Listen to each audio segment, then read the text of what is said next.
Bharat Institute of Higher Education and Research Chennai. Admissions open for BTech, BSc Agri, BPharm, Nursing, Paramedical and Arts and Science courses. பனி விழும் மலர்வனம் திங்கள் முதல் வெள்ளி வரை மாலை 6 மணிக்கு உங்கள் விஜயில். राहुल गांधी जी, आप प्रश्न पूछना चाहते हैं?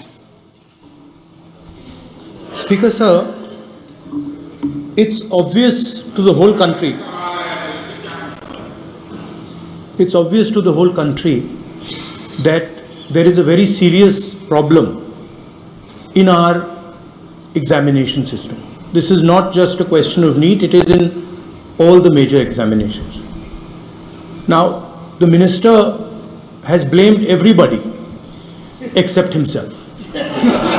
Right? I don't even think he understands the fundamentals of what is going on here. आप प्रश्न क्या है आपका? आराम से सर, ये मैं क्वेश्चन को सेटअप कर रहा हूं. इसलिए प्रश्न पूछते हैं.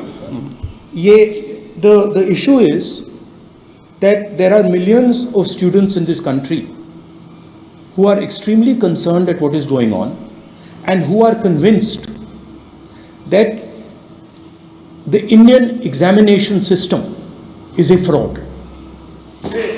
That is what is at stake here. Millions of people believe that if you are rich and if you have money, you can buy the Indian examination system.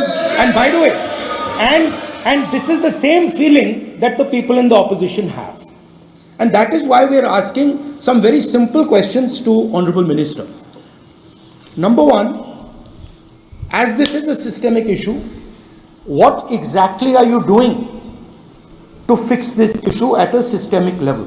Yes. That's the first question.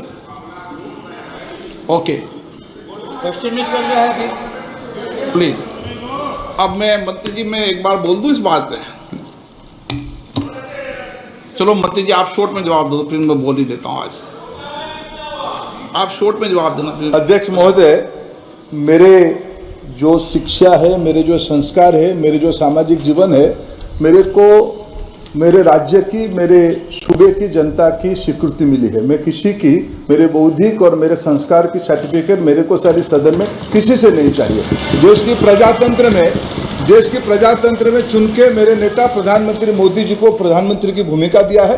मैं उनकी निर्णय से यहाँ उत्तर दे रहा हूँ सदन को. बाकी ये कहना, चिल्लाने से सच झूठ नहीं हो जाएगा साहब.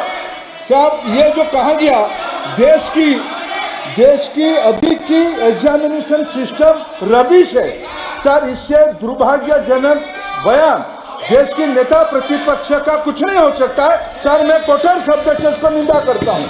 बाकी रहा, मैं सर आपके सामने, आपके माध्यम से देश के सामने सर एक तथ्य रखता हूं सर. जिन्होंने रिमोट से सरकारें चलाई है, 2010 में 3 बिल आया था सर शिक्षा सुधार के लिए. उन्हीं की पार्टी के नेता आदरणीय कपिल सिब्बल साहब 3 बिल लाए थे. उसमें से एक बिल था एजुकेशन, उसमें एक बिल था prohibition of unfair practice bill 2010, जिसके उद्देश्य एजुकेशन इंस्टीट्यूशन में माल प्रैक्टिस को बंद करना. सर, मेरे सरकार की हिम्मत है, अभी हमने पब्लिक एग्जामिनेशन की रेगुलरिटीज में बिल लाए, कानून बनाए. क्या मजबूरी था कांग्रेस पार्टी की, क्या मजबूरी था नेता प्रतिपक्ष की? उन्होंने उस बिल को उल्टा किया, किसके दबाव में उल्टा किया? क्या निजी मेडिकल कॉलेज की दबाव में, उनकी घूसखोरी की दबाव में उन्होंने उस बिल को उल्टा किया था? सच सुनने की सामने है.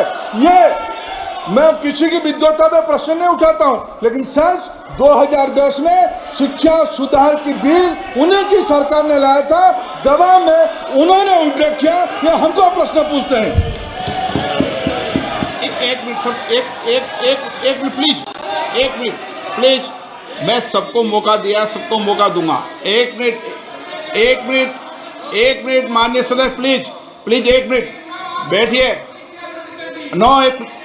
प्लीज बैठिए. आप पहली बार. Bharat Institute of Higher Education and Research Chennai. Admissions open for BTech, BSc Agri, BPharm, Nursing, Paramedical and Arts and Science courses. பனி விழும் மலர்வனம் திங்கள் முதல் வெள்ளி வரை மாலை 6 மணிக்கு உங்கள் விஜயில்.